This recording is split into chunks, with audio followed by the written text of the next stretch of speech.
নমস্কার বন্ধুরা, কেমন আছেন আপনারা? আশা করছি সবাই ভালো আছেন, সুস্থ আছেন। আজ আমি এসেছি আমার ছেলের স্কুলে। এখানে গার্জেন মিটিংয়ের জন্য সবাই এখানে অপেক্ষা করছি। আর এখানে দেখুন সব বাচ্চারা খেলা করছে, ওখানে আমার ছেলেও রয়েছে। আর এটা হলো স্কুলের চার্চ। এখানে অ্যাসেম্বলি হয়, প্রেয়ার হয়। আসলে আমার ছেলের স্কুল খ্রিশ্চান বেস, মানে সেন্ট স্টিফেন স্কুল। তো এখানে খ্রিশ্চান মিশনারি স্কুল, তাই এখানে চার্চ রয়েছে। আমরা প্রত্যেকে এখানে বসে অপেক্ষা করছি যে কখন ডাকবে আমাদেরকে। আর বাচ্চারা এখানে দেখুন খেলাধুলা, ওই একটা বাচ্চা পড়েও গেল। খেলাধুলা করতে গিয়ে তো একটু আধটু লাগেই।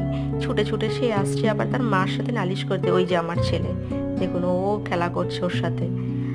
আচ্ছা, ওদের স্কুলের ব্যাপারে আমি একটু বলে দিই। এটা কিন্তু ওদের প্রাইমারি সেকশন, মানে এখানে নার্সারি থেকে ক্লাস 4 অবধি আছে। ওদের একটা মেন বিল্ডিং আছে, সেখানে ক্লাস 5 থেকে নিয়ে 12 অবধি আছে। এইটুকুনি যেটা দেখছেন, এই যে পুরো এরিয়াটা, এটা কিন্তু শুধুমাত্র প্রাইমারি সেকশনের জন্যে।